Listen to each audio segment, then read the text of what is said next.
Kate, always a pleasure having you here. Let's go. Let's go get it. Happening now.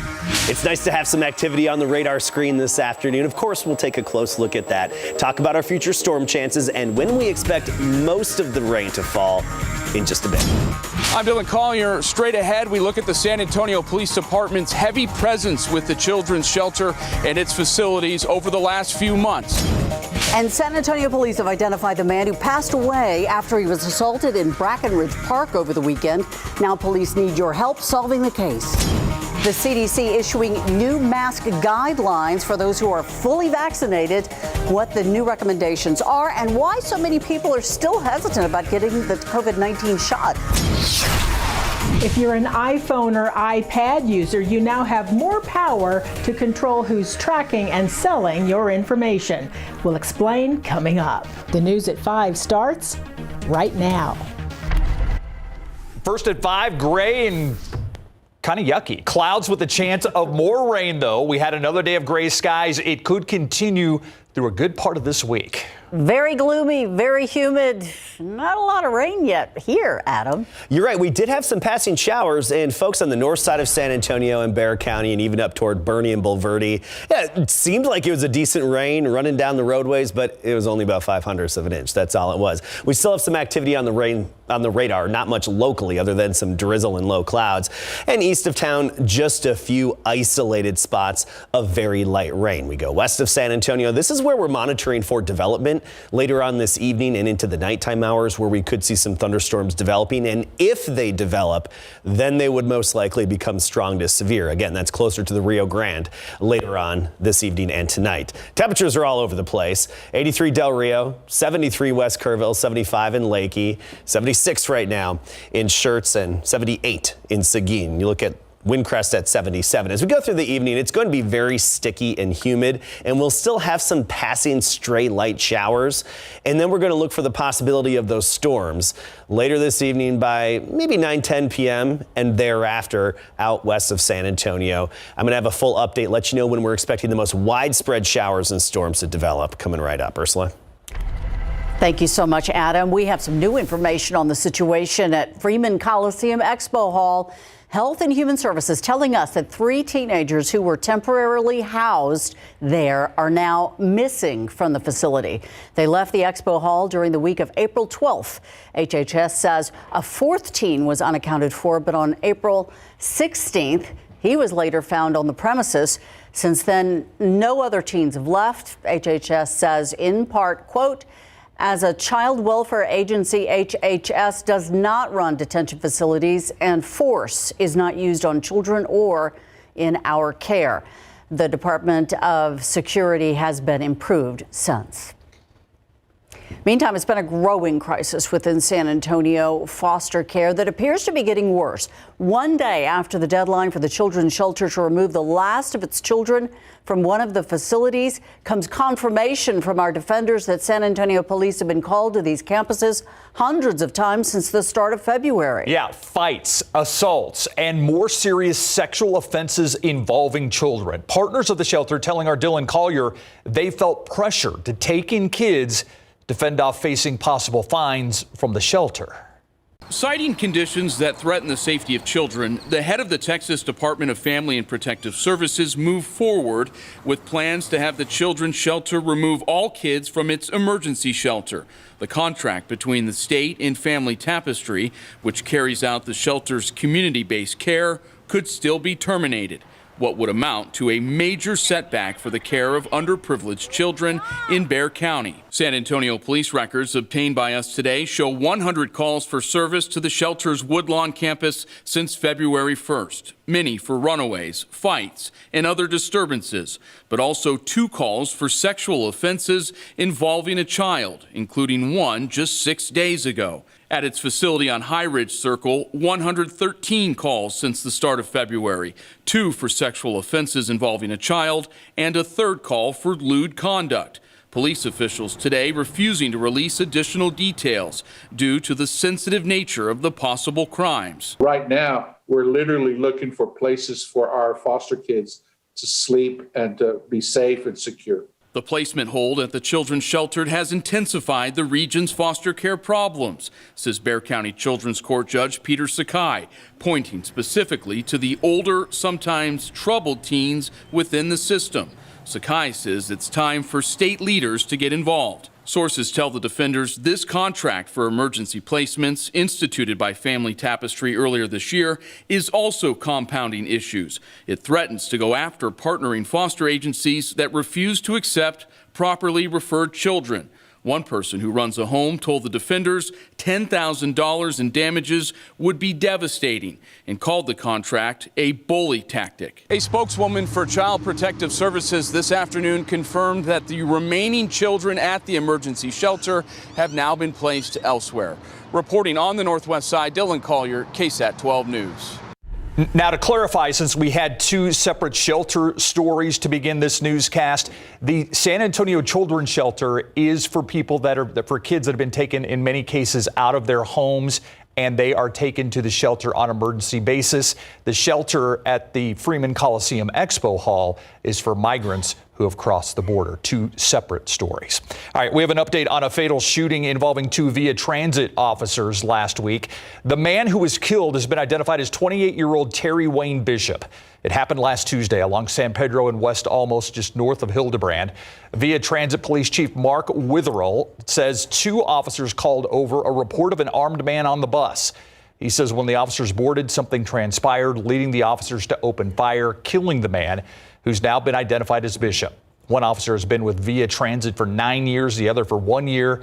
The San Antonio Police Department handling this investigation. We've now learned the name of a 65-year-old man who died after being attacked at Brackenridge Park over the weekend. His name is Juan Apolinar Jr., according to San Antonio Police. Officers found him struggling to stay alive on a picnic table on Sunday evening.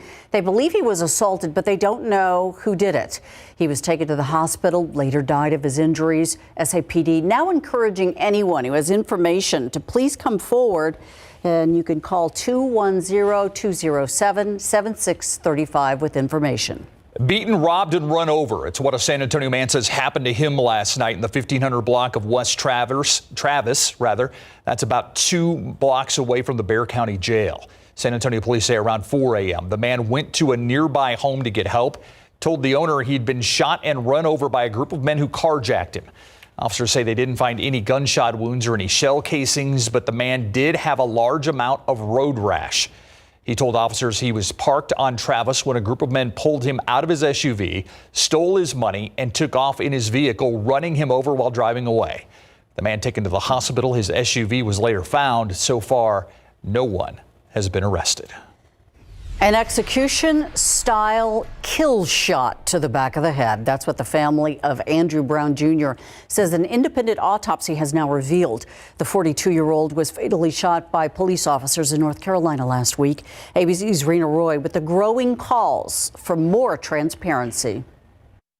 With detailed diagrams and an independent autopsy report in hand, family attorneys explaining exactly how they believe Andrew Brown Jr. died. It was a kill shot to the back of the head. And they say those new autopsy results show that was just one of 5 gunshot wounds from officers, 4 into his right arm, and the fatal shot, they say, penetrating his skull as he tried to drive away. A black man unarmed, a bullet in back of his head for no reason. It's also against police practice to shoot into a moving vehicle to a person who posed no threat whatsoever. Brown's family saying on Monday they were only shown 20 seconds of body camera footage, but explained they saw enough to notice Brown's hands on his car's steering wheel as officers shot at him while trying to execute a search warrant related to felony drug charges last Wednesday. Yesterday, I said he was executed.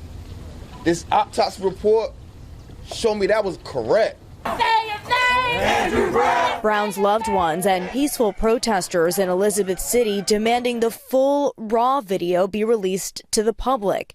The governor and sheriff's department also calling for that. The Pasquotank County attorney has now filed a motion in court asking for the full release of the body camera footage. Under North Carolina law, a judge has to approve that. The family's attorney says no weapons or drugs were found in Brown's car or in the house when officers attempted executing that warrant. Meantime, 7 sheriff's deputies have been placed on administrative leave as authorities investigate. Rena Roy, ABC News, New York. Taking a look at the daily COVID numbers in Bexar County, Metro Health is reporting 137 new cases and 1 new death. 270 COVID positive patients in the hospital, 78 in intensive care, 49 are on ventilators. 754,528 people have received at least 1 dose of the COVID-19 vaccine. 503,515 people are fully vaccinated. In the meantime, the CDC has announced there are new guidelines when it comes to wearing a mask, particularly outdoors. Fully vaccinated Americans no longer have to wear a mask outdoors, except where there are large crowds like concerts and sporting events. ABC's Andrew Dimbert says this announcement comes as the demand for vaccines all across the country has now plateaued. America inching closer to a return to pre-pandemic routine. The bottom line is clear. If you're vaccinated, you can do more things more safely, both outdoors as well as indoors. The CDC issuing new mask guidelines for Americans who are completely inoculated. If you're in that category, the health authority says it's safe to return to most all outdoor activities without a mask, including outdoor dining. There are many situations where fully vaccinated people do not need to wear a mask, particularly if they are outdoors. But when it comes to meeting indoors, the CDC still recommends masking up. We know that the virus spreads very well indoors. The CDC is still advising against ditching your mask at crowded outdoor settings like stadiums and concerts, but the mask rollback for vaccinated Americans is a testament to the efficacy of the vaccines. It shows just how powerful these vaccines are in our efforts to end this pandemic. The road to recovery still a ways away. Vaccine hesitancy is still a concern, as an ABC News Washington Post poll finds almost 1 in 4 Americans say they won't get a shot. And after the Johnson & Johnson 1-dose shot was paused for 11 days due to rare blood clots that were never conclusively linked to the vaccine, more Americans now seem hesitant to receive a second dose of the Moderna and Pfizer vaccines. It really made me think more than twice about going back and getting the second one. The CDC's new guidance also suggesting that unvaccinated people can go outside without masks when walking, jogging, or biking, but caution that outdoor settings still pose some risks. Andrew Dimbert, ABC News, Washington. President Biden announcing his nominations for several national security positions today. And among those nominees, Gina Ortiz-Jones. She's nominated for Undersecretary of the Air Force Department of Defense. Ortiz-Jones, who was the Democratic nominee for the state's 23rd congressional district race in 2018 and 2020, previously served in the Air Force as well. If you haven't voted in the city election, tonight is your last chance before Election Day. Polls are open till 8 p.m. We have a list of locations right now on KSAT.com. And I want to say I went out and voted today. Very happy to see a line at Lions Field. There you go. These people are turning out. Yeah. It's a good thing. Yeah. The mayor's seat and 10 council seats are up for election. Voters will also decide on Propositions A and B. Prop B would take away the San Antonio Police Union's right to collectively bargain. We've been discussing Prop B for weeks now. If you're still unsure what it means, we're airing a special presentation of KSAT Explains Prop B tonight at 6:30 right here on KSAT 12. A new iPhone update means more fun for users and some added privacy. How the company is putting the control back into your hands next.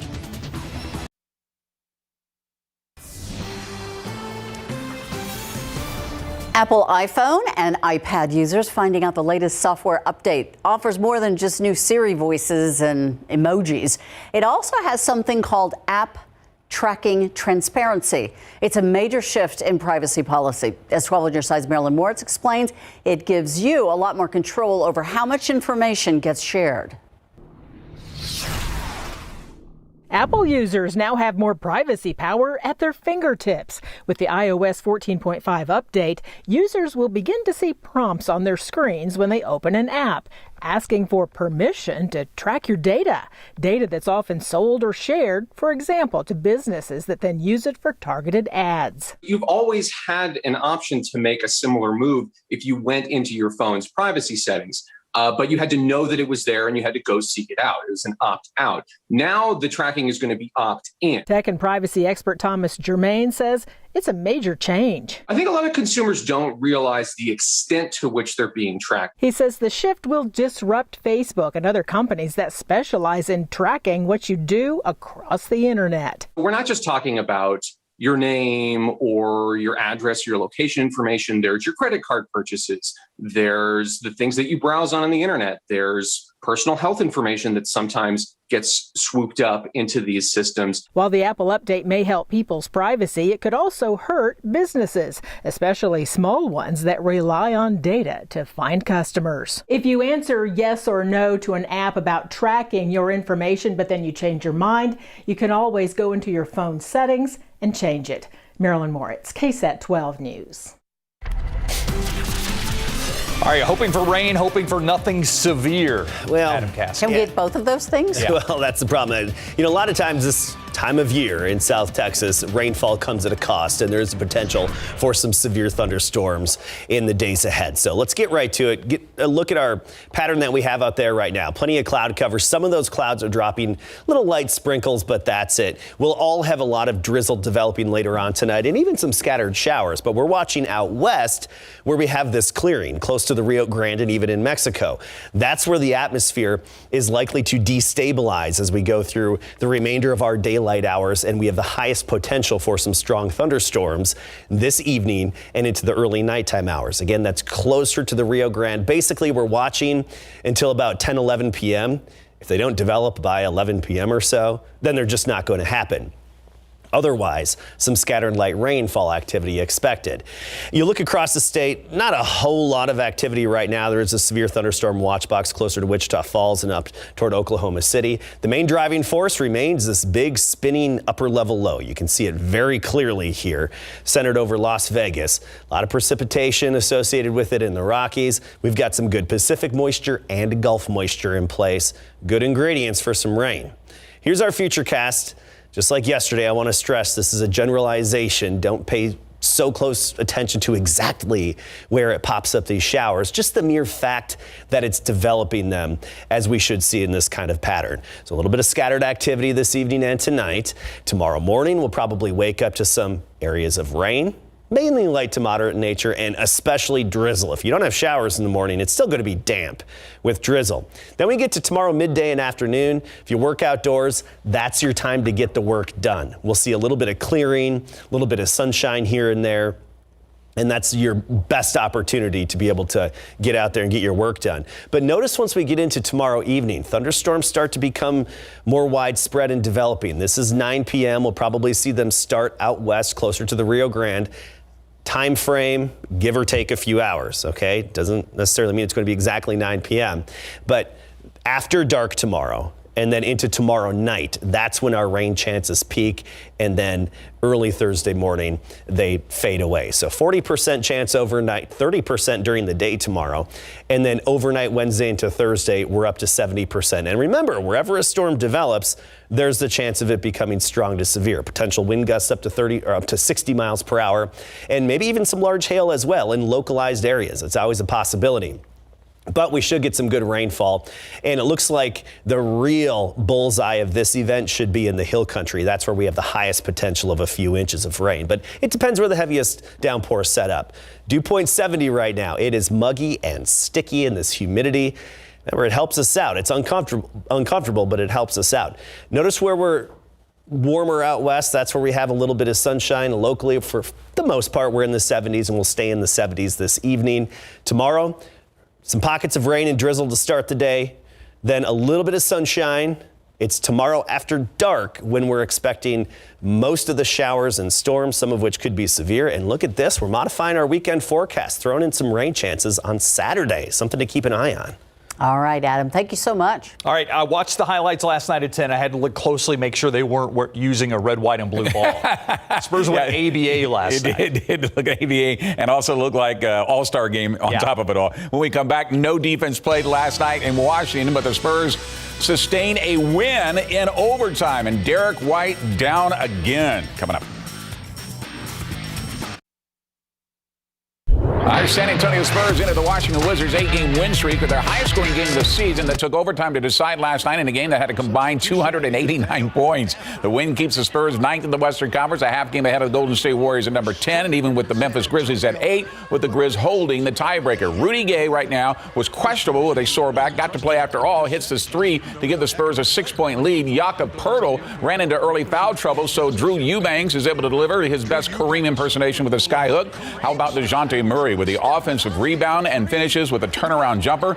DeMar DeRozan was just getting warmed up to score 14 in the first half, helped give the Spurs a lead at the half, 65-62. Trouble in the second half when Derek White skies for a block but comes down on the foot of Jakob Poeltl, rolling his right ankle. He has to be helped off the court. He did not return. Frustrated with bad calls against the Spurs, DeMar DeRozan explodes to the basket, takes out his frustration on the rim. That would tie the game at 95-all going into the fourth quarter. That's when DeMar and Russell Westbrook go back and forth.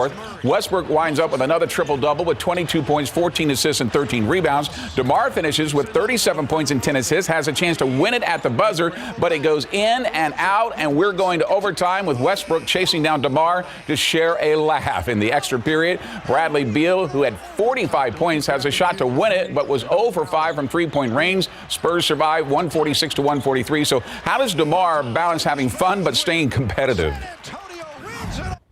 The balance comes with having fun, when you playing against competitors at a high level, and they're bringing out the greatness as well. That's fun, that's what any true competitor want to go against, and it's going to bring the best out of you. So, the excitement comes with how big of a challenge it is. He's a talented dude. I respect his game. I respect him as a person, a father. And just able to be able to go out and compete with him night in, night out. Just him as a person. You love him as a person. He's a smooth dude. And this game speaks for itself. He's a professional and he does it every single night. And I'm pretty sure San Antonio as fans, organization appreciates him. There you go with the endorsement. They're back at it again tomorrow night in Miami at 7 p.m. I enjoyed seeing DeRozan and Westbrook go back and forth. That was awesome, wasn't it? That was kind of fun. Bradley Beal, too. They were all just firing him up. It was fun. Mm-hmm. We'll be right back. Humid this evening, temperatures in the 70s, a few stray showers possible, but some storms really potential closer to the border and west of I-35. That's what we're going to watch closely tonight. Otherwise, tomorrow, rain and drizzle in the morning. By the midday and afternoon, a little bit of sun. Most of the rain and storms are expected tomorrow night on into very early Thursday morning. We could have some severe storms. See you at 6.